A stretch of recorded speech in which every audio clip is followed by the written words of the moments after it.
Assalamualaikum warahmatullahi wabarakatuh. Perkenalkan, nama saya Yusnita SKM MKes. Saya adalah salah satu dosen di Fakultas Ilmu Kesehatan, Program Studi Kesehatan Masyarakat, Universitas Muhammadiyah Maluku Utara. Pada kesempatan kali ini, perkenankan saya menyampaikan PDD UKT-PT atau pernyataan diri dosen dalam unjuk kerja Tridharma Perguruan Tinggi pada unsur pengajaran. Pada kesempatan kali ini saya akan memaparkan mata kuliah yang saya ampu baik di semester ganjil maupun di semester genap. Di semester ganjil ada dua mata kuliah yang saya ampu, mata kuliah seminar epidemiologi dengan beban SKS 2, pemberantasan penyakit malaria dengan beban SKS 2. Kemudian di semester genap ada 3 mata kuliah yang diampu. Yang pertama dasar epidemiologi dengan 2 beban SKS 2 SKS. Kemudian epidemiologi penyakit tidak menular dengan beban SKS 2 dan investigasi wabah dengan beban SKS 2. Pada pertemuan pertama, biasanya saya melakukan kontrak mata kuliah terlebih dahulu, menyampaikan penilaian selama 1 semester, yaitu penilaian kehadiran 20%, tugas 20%, UAS, UTS itu masing-masing 30%. Nah, mahasiswa juga harus bergabung di WhatsApp group sehingga lebih memudahkan dalam menyampaikan informasi terkait dengan proses perkuliahan. Mengikuti Zoom, kemudian mengikuti tatap muka, pembelajaran tatap muka. Kemudian selain itu, pada pertemuan pertama saya juga menyampaikan bahwa ada juga evaluasi diri dosen. Jadi evaluasi dosen. Evaluasi dosen ini dilakukan 2 kali. Jadi pada UTS dan setelah UTS dan setelah UAS. Pada UTS biasanya mahasiswa menyampaikan kritik dan saran lewat kertas. Kemudian saya menyimpulkan kritik dan saran tersebut untuk merangkum kembali hal-hal apa saja yang disarankan mahasiswa terhadap dosen. Yang berikutnya adalah evaluasi dari penjaminan mutu Fakultas Ilmu Kesehatan, di mana mahasiswa pada akhir semester diberikan kuesioner, kemudian kuesioner tersebut dianalisa, kemudian disampaikan hasilnya dari penjaminan mutu kepada dosen pengampu mata kuliah. Pada pertemuan pertama juga saya menyampaikan RPS atau rencana pembelajaran semester, di mana memaparkan dari pertemuan pertama sampai pertemuan ke-16 pokok pembahasan apa saja dan sub pokok pembahasan apa saja. Media pembelajaran yang digunakan adalah proyektor atau infocus, papan tulis, sehingga proses pembelajaran di kelas bisa berjalan dengan baik, dibantu juga dengan bahan ajar dan memaparkan video yang diambil dari berbagai sumber. Bahan ajar fungsinya untuk mahasiswa lebih dulu mengetahui sub pokok pembahasan atau pokok pembahasan atau sub pokok pembahasan apa saja yang akan kita bahas pada pertemuan berikutnya, sehingga diharapkan mahasiswa lebih fokus dan aktif pada saat pembelajaran berlangsung. Proses pembelajaran saya tidak hanya berada di dalam kelas, tetapi ada juga yang berlangsung di luar kelas. Misalnya pada mata kuliah pemberantasan penyakit malaria, mahasiswa melakukan praktek untuk melihat plasmodium secara langsung di bawah mikroskop, di mana saya bekerja sama dan berkoordinasi dengan pihak terkait. Dalam hal ini adalah pihak laboratorium daerah yang ada di Kota Ternate. Dengan bantuan tenaga analis, mahasiswa sebelum melakukan praktek biasanya diberi penjelasan atau diberikan materi tentang penggunaan mikroskop, diberikan penjelasan terlebih dahulu tentang penggunaan mikroskop, alat dan bahan yang dibutuhkan untuk pemeriksaan slide plasmodium. Dalam praktek mahasiswa tersebut, mahasiswa menganalisa dan membedakan jenis plasmodium, baik itu plasmodium oval, malaria, vivax, dan falciparum. Dengan menganalisa slide standar di bawah mikroskop, setelah itu mahasiswa membuat laporan secara tertulis serta menggambar plasmodium secara manual yang dilihat di bawah mikroskop tadi. Tugas tersebut dikumpulkan kemudian akan dipresentasikan pada pertemuan berikutnya. Berikut adalah mata kuliah epidemiologi penyakit tidak menular. Mahasiswa melakukan observasi langsung pada kelompok berisiko atau yang di sini adalah lansia atau yang berusia di atas 40 tahun dengan menggunakan kuesioner yang berisi faktor risiko penyakit tidak menular. Kuesioner tersebut berisikan tentang pengukuran faktor risiko. Yang pertama ada merokok, kemudian ada pola makan, olahraga, kemudian pengukuran IMT atau indeks massa tubuh, kemudian dalam kuesioner tersebut juga mengukur risiko penyakit jantung dan stroke, kemudian mengukur RLPP atau rasio lingkar pinggang panggul, kemudian data tersebut dianalisa dengan bantuan komputerisasi. Mahasiswa sebelum turun di lapangan atau melakukan observasi langsung pada kelompok berisiko, mahasiswa dilatih terlebih dahulu melakukan cara pengukuran IMT atau indeks massa tubuh dengan benar, yaitu dilatih melakukan cara pengukuran tinggi badan secara benar dengan menggunakan mikrotois, kemudian pengukuran RLPP atau pengukuran lingkar pinggang perut dengan menggunakan pita secara benar, kemudian cara mengukur rasio lingkar pinggang perut. Nah, setelah itu diberi pembekalan, kemudian mahasiswa dilatih terlebih dahulu cara editing data, coding data, entry data, sampai pada tahap cleaning data, sehingga mahasiswa memiliki keterampilan terhadap analisa dengan menggunakan komputerisasi. Tugas tersebut akan dikumpulkan pada pertemuan berikutnya dalam bentuk laporan tertulis. Mata kuliah berikutnya adalah mata kuliah dasar epidemiologi. Karena ini adalah mata kuliah dasar, maka mahasiswa akan mampu menggambarkan tentang konsep dasar pengetahuan epidemiologi sebelum memasuki mata kuliah epidemiologi lanjutan.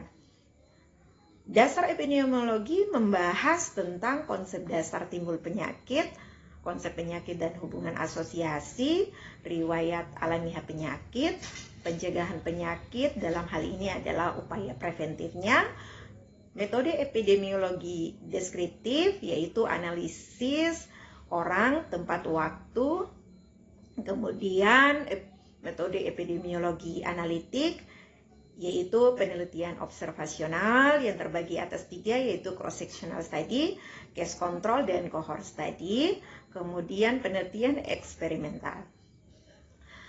Pokok bahasan selanjutnya dalam dasar epidemiologi adalah menghitung tentang ukuran morbiditas dan mortalitas, kemudian ada pokok bahasan surveillance, screening, menghitung screening, kemudian yang paling penting di sini adalah upaya pencegahan dan penanggulangan baik pada penyakit menular maupun pada penyakit tidak menular. Konsep-konsep epidemiologi tidak hanya dijelaskan secara teoritis, tetapi juga diikuti dengan survei praktek di lapangan secara langsung. Misalnya, ada salah satu subpokok bahasan tentang agen penyebab penyakit. Dalam pembahasan penyebab penyakit, materi diselipkan dengan berbagai video dari berbagai sumber untuk membedakan mikroorganisme seperti virus, bakteri, maupun mikroorganisme lain. Selain itu, menambah pemahaman mahasiswa terhadap agen penyakit tersebut. Khususnya penyakit tidak menular, mahasiswa diberikan tugas untuk melakukan survei jajanan di sekolah dan di pasar. Survei jajanan ini adalah survei jajanan gorengan yang menggunakan minyak jelantah. Kemudian setelah itu mahasiswa melakukan survei atau praktek langsung pada jajanan anak sekolah yang menggunakan minyak jelantah. Setelah itu mahasiswa setelah melakukan survei atau praktek, maka mahasiswa wajib membuat laporan survei secara terstruktur dan kemudian dipresentasikan, didiskusikan dengan tujuan dapat mengaktifkan mahasiswa dan melatih keterampilan mahasiswa dalam berbicara di depan umum maupun dapat menganalisa suatu masalah kesehatan mengungkapkan pendapat terhadap masalah kesehatan tersebut. Demikian.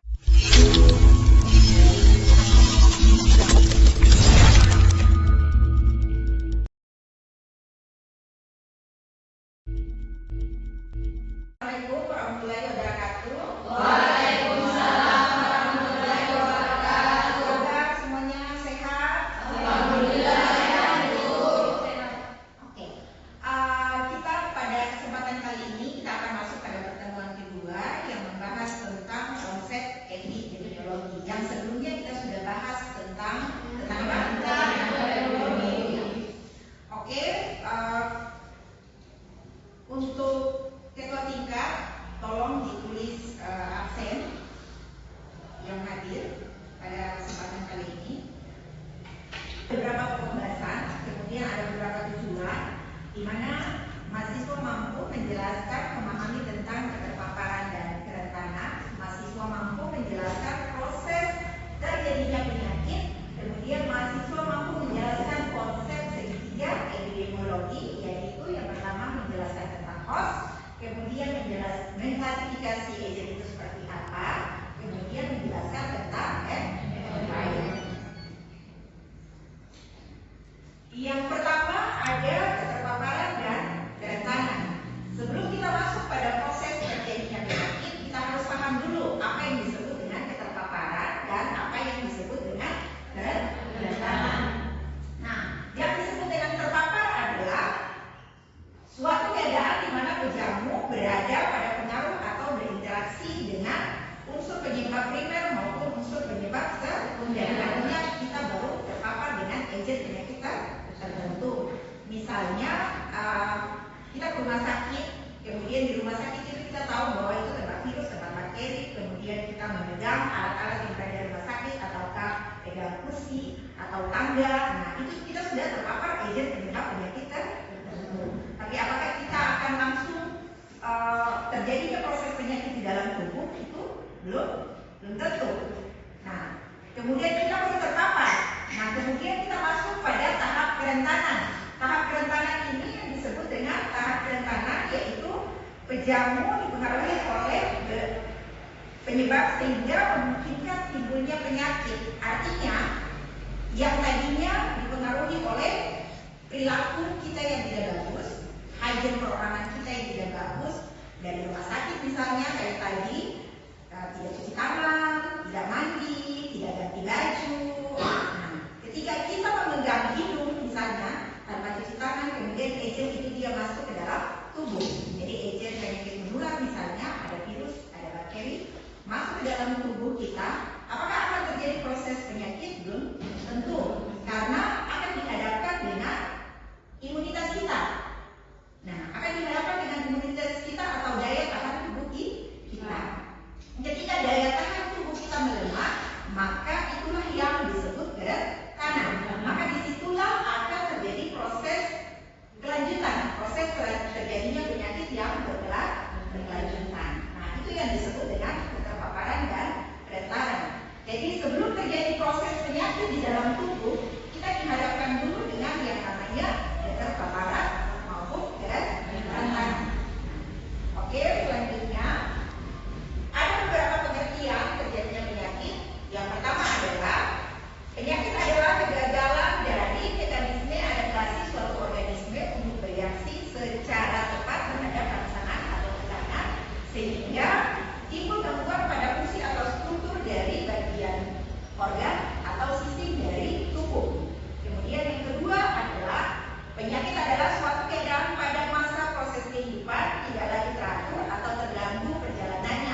apa, dan kita harus paham yang disebut dengan environment itu apa. Yang pertama ada faktor agent. Yang disebut dengan agent adalah bibit penyakit. Agent atau bibit penyakit adalah suatu substansi atau elemen tertentu yang kelahiran atau tidak kelahirannya dapat menimbulkan atau mempengaruhi perjalanan suatu penyakit. Nah, ada beberapa karakteristik yang ada beberapa karakteristik atau klasifikasi karakteristik yang ada di faktor agent. Yang pertama adalah infektivitas. Nah, disebut infektivitas ini adalah kemampuan agent untuk menyebabkan infeksi pada benda yang rentan. Jadi bagaimana agent itu yang mampu membuat tubuh kita itu mendapat infeksi. Nah, itu yang disebut dengan infektivitas. Kemudian yang kedua adalah patogenisitas. Patogenisitas, yang disebut dengan patogenisitas adalah kemampuan agent menimbulkan penyakit di dalam tubuh penjamu. Itu yang disebut faktor patogenisitas. Kemudian yang berikut adalah virulensi. Yang disebut dengan virulensi ini adalah ukuran atau keganasan derajat kerusakan yang ditimbulkan agent penyakit. Kita tahu bahwa yang disebut virulensi ini, kita tahu bahwa tidak semua penyakit itu tingkat virulensinya sama. Kita bisa lihat flu biasa pada manusia dengan flu burung misalnya. Nah, sama-sama flu, sama-sama apa influenza dengan flu burung, sama-sama flu, tetapi tingkat virulensi flu burung lebih tinggi dibandingkan influenza pada manusia, karena menimbulkan tingkat kefatalan terhadap penjamu atau orang yang sakit itu lebih fatal pada flu burung dibandingkan influenza biasa pada manusia. Nah, yang berikut adalah antigenicity. Nah, yang disebut dengan antigenicity adalah kemampuan agent terangsang mekanisme pertahanan tubuh host atau penjamu. Nah, klasifikasinya adalah yang pertama itu golongan nutrin. Golongan nutrin ini berhubungan dengan zat gizi yang dibutuhkan oleh tubuh. Misalnya apa? Kekurangan vitamin B, kemudian vitamin E. Nah, vitamin A itu adalah yang disebut penyakit-penyakit yang termasuk dalam golongan nutrin. Kemudian yang berikut masuk pada golongan kimia. Nah, golongan kimia ini berhubungan dengan zat kimia seperti karbon monoksida, kemudian gas racun dan lain-lain. Yang ketiga masuk pada golongan fisik. Golongan apa? Fisik. Golongan fisik di sini seperti suhu yang terlalu tinggi atau rendah, suara yang terlalu bisik, kemudian ada kelembaban udara maupun radiasi. Kemudian yang berikut adalah golongan mekanik seperti kecelakaan lalu lintas, kemudian benturan atau trauma mekanik atau tabrakan. Kemudian berikutnya adalah golongan biologi. Nah, golongan biologi di sini berupa mikroorganisme atau jasad training. Jasad training yang berasal dari flora maupun fauna. Contohnya ada virus, bakteri, bakteria, bumi, protozoa, dan metazoa. Jadi banyak penyakit yang disebabkan oleh virus, banyak penyakit yang disebabkan oleh bakteri, banyak penyakit yang disebabkan oleh bakteria, bumi, protozoa, metazoa, dan arthropoda. Kemudian virus saja ada beberapa, kemudian ada bakteri, ada streptococcus dan lain-lain. Kemudian ini kalian bisa lihat ada berbagai macam virus.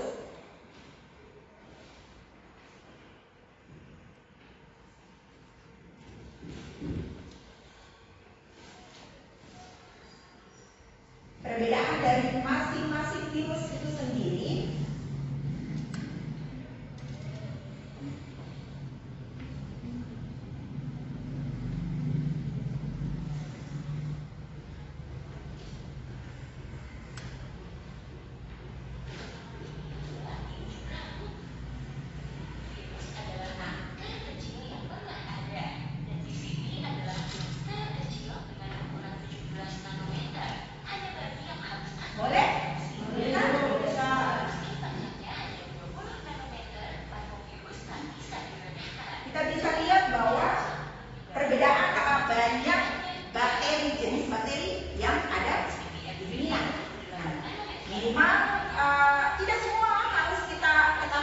tetapi penyakit-penyakit yang umum terjadi di masyarakat kita harus tahu.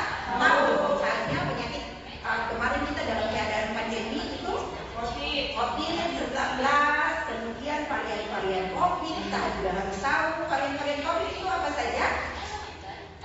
Apa varian COVID? Ada Delta, kemudian ada beberapa macam tuh varian COVID. Nah, kita bisa lihat nih. Ini ada virus hepatitis. Nah, ini virus Zika.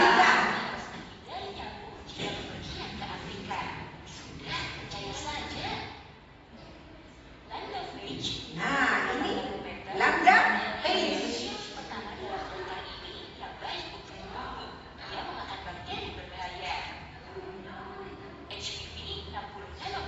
Nah, bayangkan ini berukurannya 60 nanometer, kemudian virus yang disebut dengan papiloma, virus papiloma.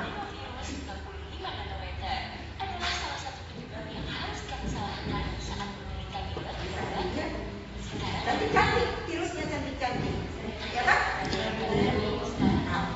Makanya kita harus memperbiasakan aja perorangan kita. Kalau kita keluar rumah, berarti masuk rumah, berarti harus terbiasa mencuci tangan.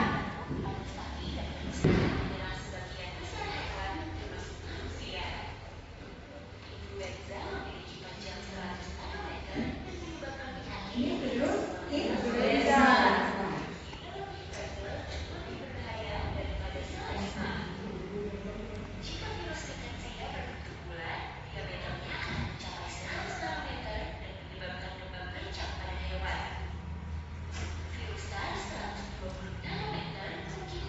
Adalah SARS.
kemudian bentuk, jenis yang berbeda-beda. Nah, sekarang ini adalah kelompok mikroba yang dilihat di bawah mikroskop. Bagaimana cara pemilahan dirinya? Bisa dilihat? Ternyata bahwa ada agen yang tidak bisa dilihat dengan kasat mata, tapi ternyata memang dia hidup. Ketika dia berada di lingkungan, misalnya benda mati, termite, dia tidak akan bisa berkembang biak karena agen itu hanya berkembang biak di dalam tubuh host, ibu manusia. Nah, kita bisa lihat perkembangannya jelas.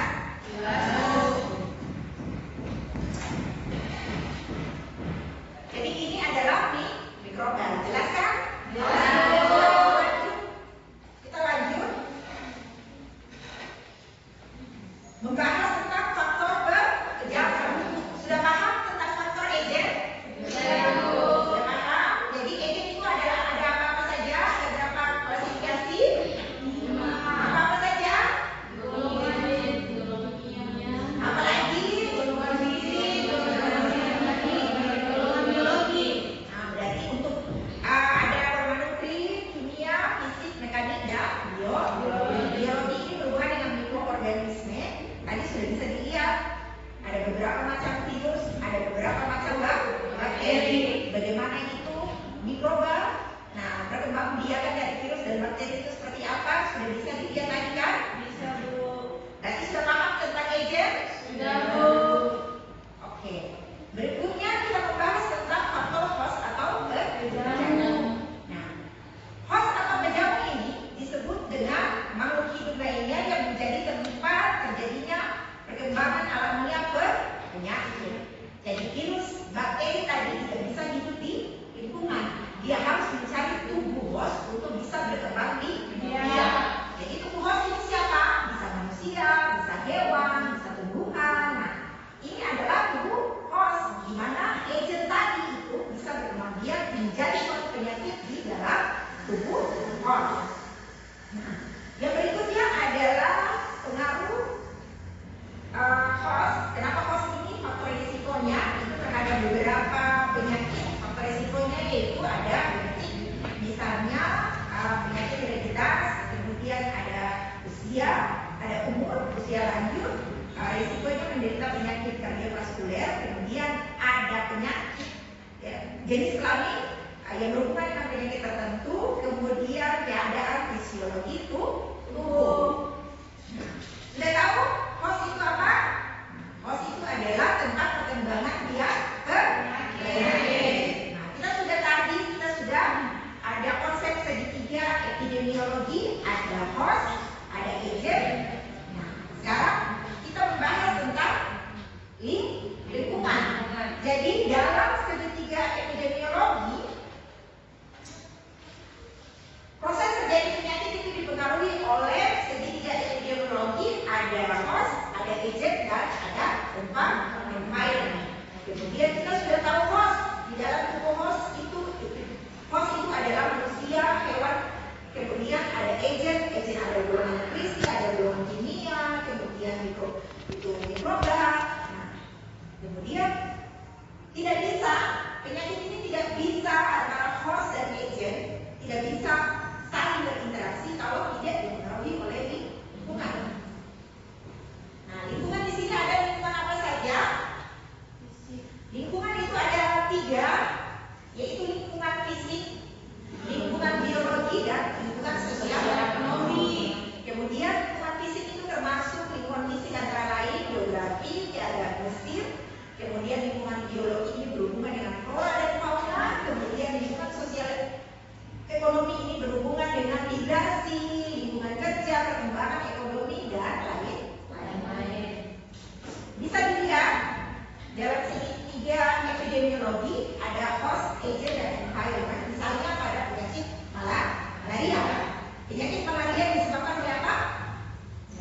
memang agentnya berhubungan dengan penyakit tidak menular.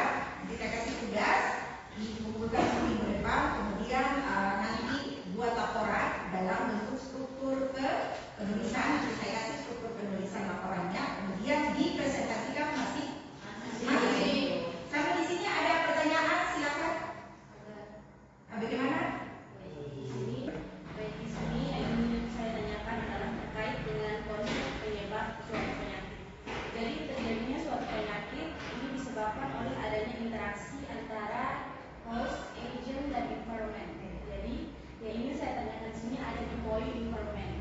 Environment ini terbagi menjadi 3 kategori, ada fisik, biologi, dan sosial ekonomi. Dalam terjadinya suatu penyakit, apakah ketiga faktor ini akan berperan, dan saya minta untuk dijelaskan bagaimana peran dari ketiga faktor tersebut. Oke, Mas. Dalam lingkungan, dalam interaksi antara host, agent, dan environment, ada lingkungan fisik, ada sosial ekonomi, ada lingkungan biologis. Tidak semuanya lingkungan fisik maupun biologi maupun ekonomi akan berperan terhadap terjadinya suatu penyakit. Ada salah satu, pada penyakit tertentu ada salah satu lingkungan yang lebih dominan. Misalnya tadi pada penyakit rabies yang dominannya adalah lingkungan fisik. Kemudian pada penyakit malaria yang lebih dominannya adalah lingkungan biologis. Misalnya pada penyakit HIV/AIDS yang berhubungan dengan pergaulan bebas itu lebih dominan pada lingkungan sosial atau ekonomi. Atau ada pada penyakit-penyakit tertentu yang 2 atau ketiganya itu dominan. Jadi tergantung jenis penyakitnya apa. Sudah? Ada lagi? Ada, Bu. Silakan. Baik, Bu, terima kasih. Saya akan bertanya mengenai tentang faktor host, Bu. Hal apa saja yang menyebabkan faktor jenis kelamin dapat berpengaruh pada terjadinya penyakit, Bu? Oke. Faktor host. Faktor host di sini ada jenis kelamin. Memang kalau secara kita tidak bisa membedakan misalnya penyakit ini pada laki-laki maupun perempuan, tetapi jenis kelamin ini adalah merupakan faktor resiko terjadinya prevalensi yang membedakan antara jenis penyakit tersebut pada perempuan maupun pada laki-laki. Kenapa? Karena kita bisa lihat bahwa perilaku hidup, pola hidup antara laki-laki dan perempuan itu beda. Nah, kemudian yang kedua, anatomi fisiologi antara laki-laki dan perempuan itu beda. Nah, ketika yang membedakan anatomi perilaku, anatomi dan fisiologi antara laki-laki dan perempuan, maka akan mempengaruhi peningkatan penyakit tertentu pada jenis kelamin. Nah, misalnya kanker payudara antara laki-laki dan perempuan sama-sama memiliki payudara, tetapi resiko kanker payudara bahkan 3 kali 4 kali lebih tinggi pada perempuan dibandingkan laki-laki. Bukan berarti laki-laki tidak menderita kanker payudara, karena laki-laki punya payudara. Seperti itu. Kemudian kanker serviks. Kanker serviks itu hanya ada pada perempuan, karena secara anatomi fisiologi serviks hanya ada pada perempuan, tidak ada pada laki-laki. Begitu juga sebaliknya pada penyakit kanker prostat. Prostat itu yang ada hanya pada laki-laki, tidak ada pada perempuan, karena laki-laki memiliki kelenjar prostat, perempuan tidak memiliki kelenjar prostat.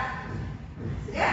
Karena itu yang membedakan prevalensi antara laki-laki dan perempuan. Atau misalnya berhubungan dengan perilaku, laki-laki lebih suka merokok dibandingkan pada perempuan. Jadi penyakit-penyakit yang berhubungan dengan resiko merokok, misalnya hipertensi, akan lebih beresiko pada laki-laki dibandingkan pada perempuan. Sudah?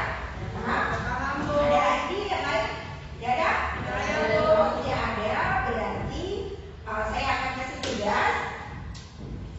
Tugasnya tentang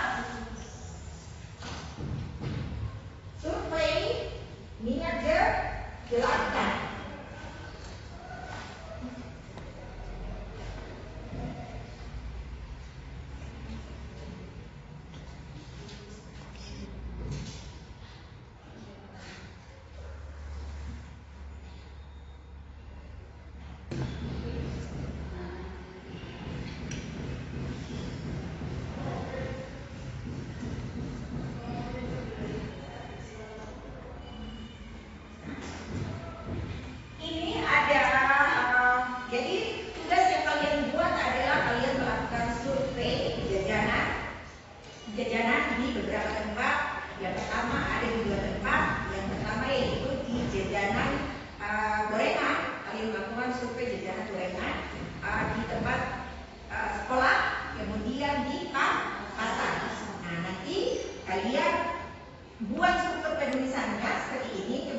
laporan, kemudian nanti akan dipresentasikan pada minggu depan.